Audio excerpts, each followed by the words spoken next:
Hello friends, welcome back to our YouTube channel defence my world. Friends, जैसा कि मैंने आप सभी को आपके जो इंग्लिश का मॉडल क्वेश्चन पेपर है जो CSB की ऑफिशियल वेबसाइट पर दे रखा था, उस क्वेश्चन पेपर को आपको सॉल्व करवा दिया था।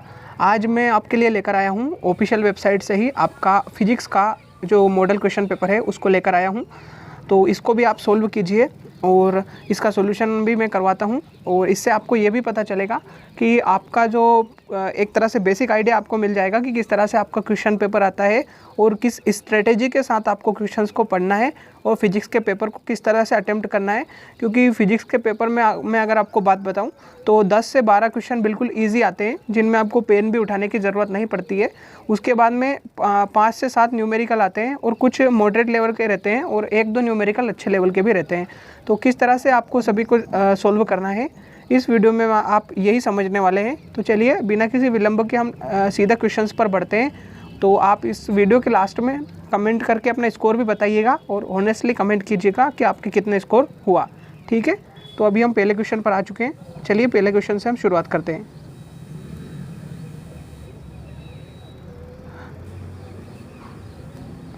तो ये आपका पहला क्वेश्चन दे रखा है।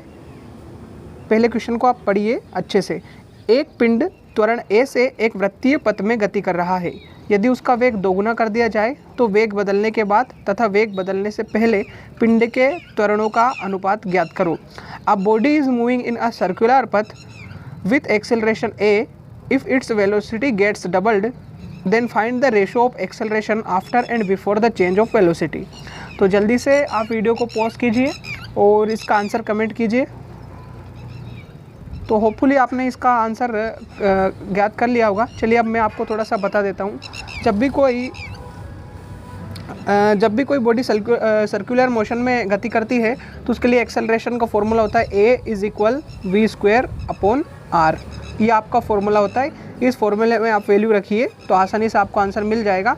तो जैसे कि हम बात करें कि पहले इसका जो वेग था वो v था, लेकिन बाद में 2v हो गया था, तो 2v का स्क्वायर हो जाएगा। इस अनुसार 4:1 यानी कि 4:1 आपका आंसर आएगा। इजीली आप इसको सोल्व कर लिए होंगे। तो डी ऑप्शन आपका इसमें सही रहेगा। अगर आपने डी ऑप्शन लगाया है तो बिल्कुल आपका सही आंसर है। चलिए बढ़ते हैं नेक्स्ट क्वेश्चन पर। चलिए पढ़िए क्वेश्चन नंबर 2 को। एक उपग्रह में घूमने वाले अंतरिक्ष यात्री की भारहीनता की स्थिति है। Weightlessness of an astronaut moving in a satellite is a situation of. जल्दी से इसका आंसर कमेंट कीजिए। इसका आंसर क्या होगा? तो इसका आंसर होगा आपका डी ऑप्शन, यानी कि जब कोई यात्री अंतरिक्ष यात्रा करता है तो उपग्रह में घूमता है या सैटेलाइट में होता है तो वहाँ फ्री फॉल की कंडीशन बनती है। इस वजह से उसका जो वेट है वो ज़ीरो हो जाता है, यानी कि वेटलेसनेस की कंडीशन आ जाती है। चलिए बढ़ते हैं नेक्स्ट क्वेश्चन पर। चलिए पढ़िए क्वेश्चन नंबर 3 को। ताप यानी कि टेम्परेचर के बढ़ा देने पर निम्नलिखित में से किस धातु का प्रतिरोध घटता है? For which of the following metals the resistance decreases on increasing the temperature. बताइए ताप बढ़ाने पर किस धातु का प्रतिरोध घटता है? तो होपफुली आपने आंसर लगा दिया होगा। इसका आंसर है सी ऑप्शन। क्यों है? क्योंकि जो सिंपल सी हमारी जो भी सभी धातुएं होती हैं उनका ताप बढ़ाने पर प्रतिरोध बढ़ता है, लेकिन जो जर्मेनियम है ये एक सेमीकंडक्टर है यानी कि अर्धचालक है, और अर्धचालकों का ताप बढ़ाने पर प्रतिरोध घटता है ना कि बढ़ता है। इसलिए आपका आंसर सी होगा। जर्मेनियम, सिलिकॉन, कार्बन ये सभी आंसर इसके हो सकते हैं। ठीक है, पर अभी ऑप्शन में जर्मेनियम दे रखा था इसलिए जर्मेनियम आपका सही आंसर है। चलिए बढ़ते हैं नेक्स्ट क्वेश्चन पर।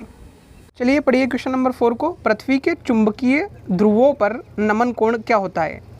यानी कि पृथ्वी के जो चुंबकीय ध्रुव होते हैं, what is the angle of dip at magnetic poles of earth. यानी कि अगर मान लीजिए ये हमारी अर्थ है तो यहाँ पर नमन कोण का मान पूछा गया है, तो बता दीजिए ध्रुवों पर नमन कोण का मान कितना होता है? जल्दी से आंसर दीजिए। तो होपफुली आपने आंसर दे दिया होगा। इसका आंसर है 90 डिग्री। ये आप देख भी सकते हैं 90 डिग्री एंगल बन रहा है। वहीं अगर मैं पूछूं इक्वेटर पे कितना होगा, तो इक्वेटर पे आपका मान होगा 0 डिग्री। याद रखिएगा, पोल्स पे 90 डिग्री और इक्वेटर पे 0 डिग्री। ठीक है, चलिए बढ़ते हैं नेक्स्ट क्वेश्चन पर। चलिए पढ़िए क्वेश्चन नंबर 5 को। क्या दे रखा है? क्वेश्चन नंबर 5 को पढ़िए जल्दी से। एक आवेश चुंबकीय क्षेत्र के लंबवत वृत्तीय पथ में गति करता है। इसके परिक्रमण का आवर्तकाल निम्न में से किस पर निर्भर नहीं करता है? ए charge moves in a circle perpendicular to a magnetic field upon which of the following the time period of revolution does not depend. चलिए जल्दी से वीडियो को पॉज कीजिए और आंसर ज्ञात कीजिए। जल्दी से बताइए क्या आंसर होगा इसका। तो होपफुली आपने इसका आंसर ज्ञात कर लिया होगा। इसका आंसर है डी ऑप्शन। क्यों है?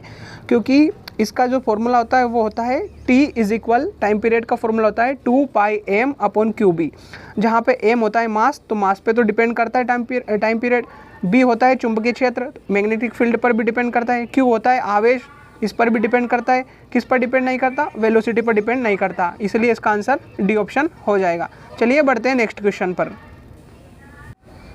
चलिए पढ़िए क्वेश्चन नंबर 6 को। क्या लिखा हुआ है? एक नाभिक की परमाणु संख्या Z तथा परमाणु द्रव्यमान m है, न्यूट्रॉनों की संख्या ज्ञात करो। बहुत ही इजी क्वेश्चन है और एग्जाम में देखने को भी मिल सकता है। इसके न्यूमेरिकल भी आपको देखने को मिल सकते हैं जो कि बिल्कुल इजी होते हैं, यानी कि एक स्टेप में ही इसका आंसर आ जाता है। Atomic number of A nucleus is Z and atomic mass is m, find the number of neutrons. जल्दी से बताइए इसका आंसर क्या होगा। तो इसका आंसर होगा ए ऑप्शन, m-z, जहाँ m क्या है? m है आपका एटॉमिक मास एंड z है आपका एटॉमिक नंबर। तो इस तरह से आपका आंसर ए ऑप्शन हो जाएगा, जो कि बिल्कुल इजी था, आपको पता होगा। चलिए बढ़ चलते हैं नेक्स्ट क्वेश्चन पर। जल्दी से पढ़िए क्वेश्चन नंबर 7 को। क्या लिखा हुआ है? दिष्टकारी परिपथ में एक समान दिष्ट धारा प्राप्त करने हेतु उपयोग किए गए विद्युत परिपथ को क्या कहते हैं? जल्दी से बता दीजिए। The electric circuit used to get smooth DC output from a rectifier circuit is called oscillator, amplifier, filter या फिर लॉजिक गेट। जल्दी से बता दीजिए क्या कहते हैं। सेमीकंडक्टर वाले चैप्टर का क्वेश्चन है, तो इसका आपको पता ही होगा। इसका आंसर होगा बी ऑप्शन। याद रखिएगा, सीधे डायरेक्ट ये क्वेश्चन आ सकता है, तो इसका आंसर होगा फिल्टर। ठीक है, अब बढ़ते हैं नेक्स्ट क्वेश्चन पे। चलिए पढ़िए नेक्स्ट क्वेश्चन को। क्या लिखा हुआ है? 2 किलोग्राम द्रव्यमान व 4 किलोग्राम द्रव्यमान के दो पिंड क्रमशः 20 मीटर पर सेकंड और 10 मीटर पर सेकंड के वेग से परस्पर गुरुत्वाकर्षण के प्रभाव में एक दूसरे की ओर गतिशील हैं। इस निकाय के केंद्रक द्रव्यमान का वेग मीटर पर सेकंड में ज्ञात करो। 2 bodies of 2 kg and 4 kg are moving with velocities 20 metre per second and 10 metre per second respectively towards each other, एक दूसरे की तरफ आ रहे हैं। Under mutual gravitational attraction find the velocity of their centre of mass in metre per second. तो जल्दी से वीडियो को पॉज कीजिए और आंसर बताइए इसका, उसके बाद में मैं सॉल्यूशन करवाता हूँ। जल्दी से बताइए, जल्दी से बता दीजिए आंसर, जल्दी से बता दीजिए। चलिए ठीक है, इसका आंसर होगा डी ऑप्शन। क्यों होगा? आपको फॉर्मूला पता होगा, F is equal M A. यहाँ पर एक मास दे रखा है और दूसरा मास दे रखा है। ठीक है, एक वेलोसिटी दे रखी है और दूसरी वेलोसिटी दे रखी है। इसका आंसर होगा 0। क्यों होगा? क्योंकि जब आप इसका फोर्स 1 एंड फोर्स 2 निकालेंगे तो दोनों बल बराबर होंगे, जो एक दूसरे पर बराबर रूप से गुरुत्वाकर्षण बल लगते हैं। आपको पता होगा कॉन्सेप्ट, एक दूसरे पर दोनों बराबर गुरुत्वाकर्षण बल लगते हैं। इस वजह से जो केंद्रक बल है या केंद्रक द्रव्यमान का जो वेग है वो 0 हो जाता है। ठीक है, पढ़ते हैं नेक्स्ट क्वेश्चन पर। पढ़िए क्वेश्चन नंबर 9 को। क्या लिखा हुआ है? r त्रिज्या वाले ठोस गोले की एक निश्चित अक्ष के सापेक्ष घूर्णन त्रिज्या r है। इस अक्ष की गोले के केंद्र से दूरी ज्ञात करो। The radius of gyration of a solid sphere of radius r about a certain axis is r. Find the distance of the axis from the center of the sphere. तो इस तरह के क्वेश्चंस को आप बनाने से अच्छा है कि डायरेक्ट याद रखें, सी ऑप्शन इसका होगा। अगर ये क्वेश्चन आएगा तो डायरेक्ट आएगा, विदाउट नंबर चेंजिंग आएगा, मतलब इसी तरह का आएगा। तो आप इसको सोल्व करने से अच्छा, अपना टाइम वेस्ट करने से अच्छा इसका आंसर सीधे ही याद रखें, क्योंकि अगर आप सोल्व करेंगे तो फिर बहुत ज़्यादा टाइम आपका वेस्ट हो जाएगा। तो ठीक है, इसको ऐसे ही याद रखें। बढ़ते हैं नेक्स्ट क्वेश्चन पर। चलिए पढ़िए क्वेश्चन नंबर 10 को। क्या लिखा है? रुद्धोष्म प्रसार के संबंध में निम्न में से कौन सा कथन सही है? Which of the following statements is correct in case of adiabatic expansion. तो जल्दी से वीडियो को पॉज कीजिए और आंसर दीजिए। तो होपफुली आपने वीडियो को पॉज किया होगा और आंसर भी दे दिया होगा। रुद्धोष्म प्रसार क्या होता है? जिसमें डेल्टा क्यू इज इक्वल 0 होता है। ठीक है, डेल्टा क्यू 0 होता है। थोड़ा सा मैं इसको जूम करके आपको एक्सप्लेनेशन देता हूँ। यहाँ पर देखिए, देखने का प्रयास कीजिएगा। डेल्टा क्यू इज इक्वल 0 होता है रुद्धोष्म प्रसार में। और हमारा फॉर्मूला क्या होता है, delta Q is equal delta U plus delta W. ठीक है, अब यहाँ पर डेल्टा क्यू 0 है क्योंकि रुद्धोष्म प्रसार है, एडियाबेटिक एक्सपेंशन है, तो डेल्टा क्यू की जगह अब हम 0 रखेंगे, तो ये 0 रख दिया हमने, और इधर हो जाएगा delta U plus delta W. ठीक है, अब हम क्या करेंगे, इसको थोड़ा सा इधर शिफ्ट करते हैं। अब यहाँ पे क्या होगा कि delta U is equal minus delta W आ जाएगा, यहाँ से आप समझने का ट्राई कर रहे होंगे, तो delta U is equal minus delta W आ गया। इस वजह से अब हम इसमें देखेंगे कि डेल्टा यू जो है हमारा ऋणात्मक आया है, इस वजह से आपका आंसर सी होगा। ठीक है, आपने अगर सी आंसर लगाया है तो आपका सही है। होपफुली आप समझने का ट्राई कर रहे होंगे, थोड़ा सा स्पेस की कमी है, इस वजह से मैं थोड़ा सा ज़्यादा एक्सप्लेनेशन नहीं दे पा रहा हूँ, पर बाकी आप समझ गए होंगे। गलती से मैंने सी लगा दिया है, इसका बी होगा। ठीक है, क्योंकि ये नेगेटिव है, अभी नेगेटिव आया था, मैंने गलती से पॉजिटिव वाला लगा दिया है। ठीक है, बी ऑप्शन आपका सही है।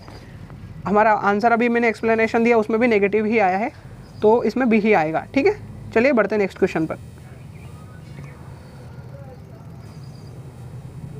चलिए पढ़िए क्वेश्चन नंबर 11 को। सरल आवर्त गति कर रहे किसी कण का वेग माध्य स्थिति पर रिक्त स्थान होता है। The velocity of a particle executing SHM is at the mean position. Mean position पर बताइए जल्दी से, वेग क्या होता है, तो मीन पोजीशन पर जो आपका वेग होता है वो मैक्सिमम होता है। वहीं अगर मीन पोजीशन पर एक्सेलरेशन पूछे तो 0, याद रखिएगा, भूल मत जाइएगा। ठीक है, बढ़ते हैं नेक्स्ट क्वेश्चन पर। चलिए पढ़िए क्वेश्चन नंबर 12 को। 2 मीटर स्क्वायर क्षेत्रफल की एक कुंडली एक ऐसे चुंबकीय क्षेत्र में रखी जाती है जो 2 सेकंड में 4 वेबर प्रति मीटर स्क्वायर से परिवर्तित होकर 8 वेबर प्रति मीटर स्क्वायर हो जाता है। तो कुंडली में प्रेरित विद्युत भाग बल ज्ञात करो। A coil of an area 2 metre square is placed in a magnetic field which changes from 4 Weber per meter square to 8 Weber per meter square in 2 seconds. Find the induced EMF in the coil. जल्दी से इसको solve कीजिए, video को pause कीजिए और solve कीजिए। इसका मैं ओनली आपको फॉर्मूला बताऊंगा क्योंकि यहाँ स्पेस की थोड़ी सी कमी है, पर फॉर्मूले में आप वैल्यू रखेंगे तो आसानी से आपको समझ में आ जाएगा। ठीक है, तो चलिए हम सीधा इसके उसी पे बढ़ते हैं। तो इसका फॉर्मूला में चलिए तो इसका फॉर्मूला मैं आपको बता देता हूँ। आपका इंड्यूस्ड EMF का फॉर्मूला होता है E is equal minus d∅/dt। ठीक है, ये इसका फॉर्मूला होता है, लेकिन इस क्वेश्चन में एरिया दे रखा है, तो हम इसको एक थोड़ा सा, ये शायद मिट गया है, फिर से लिखता हूँ। E is equal minus d∅/dt। ठीक है, अब इसको और आगे लिखते हैं क्योंकि इसमें एरिया और दे रखा है, तो ये d∅ को अपन लिख सकते हैं BA/dt। ठीक है, इस तरह से सोल्व हो जाएगा, जहाँ पे B आपका मैग्नेटिक फील्ड है, A आपका एरिया है और T आपका टाइम है। इन सभी को रखकर आप आंसर निकाल सकते हैं। आपका क्या आंसर, आपका आंसर A ऑप्शन हो जाएगा। ठीक है, सोल्व करके देखिएगा, आ जाएगा आंसर। चलिए पढ़िए क्वेश्चन नंबर 13 को। वहाँ प्रक्रिया जिसके द्वारा प्रत्यावर्ती धारा को दिष्ट धारा में परिवर्तित किया जाता है क्या कहलाती है। बताइए जल्दी से क्या आंसर होगा कि the process by which an alternative current is converted into direct current is called. जल्दी से बताइए उस प्रक्रिया को क्या कहेंगे। तो सेमीकंडक्टर वाला बहुत ही इंपॉर्टेंट क्वेश्चन है, इसको कहेंगे दिष्टकरण। ठीक है, याद रखिएगा। चलिए बढ़ते हैं नेक्स्ट क्वेश्चन पर। आपका है क्वेश्चन नंबर 14। जल्दी से पढ़िए और आंसर लगाने का ट्राई कीजिए। यदि सोडियम धातु पर प्रकाश विद्युत प्रभाव के लिए देहली तरंग दैर्घ्य 5000 एंगस्ट्रॉम है तो इसका कार्यफलन ज्ञात कीजिए। If the threshold wavelength for photo electric effect on sodium metal is 5000 angstrom then find its work function. कार्यफलन ज्ञात करना है, जल्दी से बता दीजिए क्या आंसर होगा। वीडियो को पॉज कीजिए और क्वेश्चन को सोल्व करिए, जल्दी से करिए सोल्व। चलिए मैं इसका आंसर बता देता हूँ एंड फॉर्मूला आपको बता देता हूँ, बाकी वैल्यू आपको रखकर सोल्व करना है। तो यहाँ पर इसका आंसर बी ऑप्शन होगा। कैसे होगा, क्योंकि वर्क फंक्शन का फॉर्मूला मैं यहाँ पर आपको थोड़ा सा जूम करके बताऊँगा। वर्क फंक्शन का जो फॉर्मूला होता है, आप इसको W नोट से वो कर सकते हैं, H, और यहाँ पे न्यू नोट होता है। ठीक है, जहाँ H क्या है, प्लांक कांस्टेंट है, और न्यू नोट क्या है, आवृत्ति है। लेकिन इस फॉर्मूले में थोड़ा सा और आगे बढ़ के hc/λ नोट। ठीक है, यहाँ पे वैल्यू रखना है। लैम्बडा आपको वेवलेंथ है, C आपका प्रकाश की चाल है, सी आपका प्रकाश की चाल है और एच आपका प्लांक कांस्टेंट है। तो लेमड़ा मैं आपको थोड़ा सा और बता दूं, यहाँ पर आपको प्लांक कांस्टेंट की वैल्यू रखनी पड़ेगी, ठीक है। उसके बाद में प्रकाश की चाल 3 × 10⁸ रखना पड़ेगा और बाकी आपको जो ये लेमड़ा नोट है इसकी वैल्यू दे रखी है 5000 एंगस्ट्रॉम। तो इस तरह से आप इसको सॉल्व कर सकते हैं। प्लांक कांस्टेंट की भी आपको वैल्यू याद होनी चाहिए, वो भी रखनी पड़ेगी। 6.6 × 10⁻⁻12 ये रखना आपको पड़ेगा, उसके बाद आपका आंसर आएगा, ठीक है। चलिए पढ़िए नेक्स्ट क्वेश्चन को। क्वेश्चन नंबर 15, एक परिमित तापमान पर एक नेज अर्धचालक के चालन बैंड में इलेक्ट्रॉनों को पाए जाने की प्रायिकता है। The probability of electrons to be found in the conduction band on an intrinsic semiconductor at a finite temperature. तो जल्दी से इसका आंसर सीधा याद रखेंगे, क्या है, बी ऑप्शन इसका आंसर आ जाएगा, ठीक है। बैंड अंतराल के बढ़ने के साथ घटती है, ठीक है। चलिए नेक्स्ट क्वेश्चन पर ये बढ़िए। क्वेश्चन नंबर 16, दृश्य प्रकाश की तरंगदैर्घ्य पदार्थ क्या है, जल्दी से बताइए। What is the wavelength range of visible light. और ये मोस्ट IMP क्वेश्चन है भैया, मोस्ट रिपीटेटिव क्वेश्चन है, बार बार आता है। जल्दी से इसका आंसर बता दीजिए, आपको याद होना चाहिए, सीधा याद रखिए, इसका आंसर होगा ए, इसका आंसर होगा ए, ठीक है, सीधा याद रखिएगा। बढ़ते हैं नेक्स्ट क्वेश्चन पर। क्वेश्चन नंबर 17 पढ़िए जल्दी से। सार्वत्रिक गुरुत्वाकर्षण नियतांक का विमीय सूत्र क्या है। What is the dimensional formula of universal gravitation constant. जल्दी से बता दीजिए क्या आंसर होगा, सीधा याद रखना है आपको, ए ऑप्शन इसका आंसर हो जाएगा। बाकी आप फॉर्मूले से भी इसको निकाल सकते हैं। चलिए बढ़ते हैं नेक्स्ट क्वेश्चन पर। क्वेश्चन नंबर 18 है आपका। दो गेंदों को क्रमशः h तथा 2h ऊंचाई से गिराया जाता है, उनके द्वारा जमीन पर पहुंचने के लिए लिए गए समय का अनुपात बताइए। जल्दी से इसका आंसर कमेंट कीजिए, वीडियो को पॉज कीजिए और सॉल्व कीजिए। इसका आंसर होगा आपका बी। फॉर्मूला मैं बता देता हूँ, v = √2gh। इस फॉर्मूले में आप वैल्यू रखिए और आंसर निकालिए, ठीक है। इस फॉर्मूले में आपको वैल्यू रखकर आपका अनुपात मिल जाएगा, यानी कि आपको रेशो मिल जाएगा, ठीक है। चलिए बढ़ते हैं नेक्स्ट क्वेश्चन पर। चलिए अब सीधा बढ़ते हैं हम क्वेश्चन नंबर 9 पर। जल्दी से पढ़िए, सॉरी क्वेश्चन नंबर 19 पर। जल्दी से पढ़िए क्वेश्चन नंबर 19 को। क्या क्वेश्चन है आपका, थोड़ा सा हम इसको जूम इन कर लेते हैं। क्वेश्चन नंबर 19 को पढ़िए, क्या दे रखा है। क्वेश्चन नंबर 19 में दे रखा है, जब एक स्प्रिंग को 2 सेंटीमीटर खींचा जाता है तो संचित ऊर्जा 100 जूल है। यदि उसे और 2 सेंटीमीटर खींचा जाए, यानी कि 2 सेंटीमीटर और अधिक खींचा जाए, तो उसमें कितने जूल ऊर्जा की बढ़ोतरी होगी। इस वर्ड को ध्यान से पढ़ लीजिएगा, बढ़ोतरी कितने जूल की होगी। साथ ही इंग्लिश में पढ़ देता हूँ एक बार। When a spring is stretched by 2 centimetre the energy stored is 100 joule. If it is stretched further by 2 centimetre its energy increases by. तो जल्दी से आप इसका आंसर कमेंट कर दीजिए। मैं ओनली इसका फॉर्मूला आपको बताऊंगा, बाकी सोल्व आपको ही करना है, क्योंकि यहाँ पे स्पेस थोड़ा सा कम है इस वजह से। तो इसका फॉर्मूला होगा, इस स्प्रिंग में संचित ऊर्जा का फॉर्मूला होता है U = 1/2 kx²। इस फॉर्मूले में आपको वैल्यू रखनी है और आपका आंसर आ जाएगा। तो आपका आंसर क्या आएगा, आपका आंसर आएगा ए ऑप्शन। जिन बंदों का ए ऑप्शन आ चुका है उनका आंसर बिल्कुल सही है। आप इसको एक बार सोल्व करके देखिएगा, आपका आंसर आ जाएगा। चलिए हम बढ़ते हैं नेक्स्ट क्वेश्चन पर। चलिए पढ़िए क्वेश्चन नंबर 20 को। क्या लिखा है, पानी का पृष्ठ तनाव किस तापमान पर न्यूनतम होगा। At what temperature will the surface tension of water B minimum. जल्दी से बताइए इसका आंसर क्या होगा, क्या आंसर होने वाला है।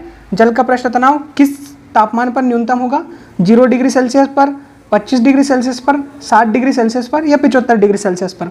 किस पर जल का तापमान न्यूनतम होगा, तो बताइए, सॉरी किस तापमान पर जल का जो पृष्ठ तनाव यानी सरफेस टेंशन है उसकी वैल्यू मिनिमम होगी। तो बताइए किस तापमान। तो अगर आपने इसका आंसर ए ऑप्शन लगाया है तो आपका आंसर गलत है। इसका आंसर होगा सी ऑप्शन, क्योंकि जब टेम्परेचर इंक्रीज करते हैं तो सरफेस टेंशन यानी कि पृष्ठ तनाव का मान घटता है। तो सबसे अधिक टेम्परेचर ऑप्शन में कौन सा है, 75 डिग्री सेल्सियस है, इसलिए इस पर आपका सरफेस टेंशन सबसे कम होगा। ध्यान रखना 0 डिग्री सेल्सियस इसका आंसर नहीं होगा, डी ऑप्शन इसका सही होगा। चलिए बढ़ते हैं हम नेक्स्ट क्वेश्चन पर। चलिए पढ़िए क्वेश्चन नंबर 21 को। क्या लिखा है, जल की 2 बूंदों का व्यास जो है क्रमशः 1 सेंटीमीटर और 1.5 सेंटीमीटर है। दोनों के अंदर दाब आधिक्य का अनुपात ज्ञात करो, यानी कि diameters of 2 water drops are 1 centimetre and 1.5 centimetre respectively. Find the ratio of excess pressure inside them. तो एक्सेस प्रेशर का, दाब अधिक का जल की बूंद के लिए जो फॉर्मूला होता है वो क्या होता है, पहले आप बताइए और आपका आंसर आसानी से निकल जाएगा। मैं आपको फॉर्मूला ही बताऊंगा ओनली, सोल्व आपको खुद करना है, जो कि 2 स्टेप में आपका आंसर आ जाएगा।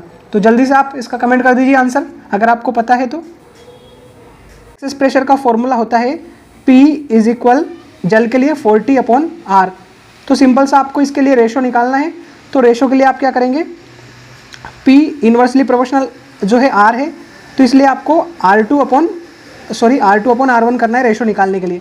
तो अगर मैं इसकी सीधी सी बात करूँ इसके आंसर की, तो इसके लिए हमको सिंपल सा क्या करना है, 1.5/1 कर देना है। ठीक है, यहाँ से दशमलव हटाएंगे, यहाँ 0 लगाएंगे, तो 5 से काट देंगे, 5 × 15, 5 दूनी 10, आपका 3:2 यानी कि सी ऑप्शन आपका आंसर आ जाएगा। होपफुली आप समझ गए होंगे इसको। चलिए बढ़ते हैं नेक्स्ट क्वेश्चन पर। क्वेश्चन नंबर आपका 22 है। इसको आपको डायरेक्ट याद रखना है। अगर इस टाइप का क्वेश्चन आपको एग्जाम में मिलता है, हालांकि अगर क्वेश्चन आएगा तो यही सेम क्वेश्चन पुटअप हो जाएगा एग्जाम में, तो आपको इसको सोल्व बिल्कुल नहीं करना है कि इसको सोल्व करने में बहुत ज़्यादा टाइम वेस्ट होगा। तो इसका आंसर सीधे याद रखना है। एक बार मैं क्वेश्चन पढ़ देता हूँ, उसके बाद में सीधा आपको आंसर बताना है और वही आपको याद भी रखना है।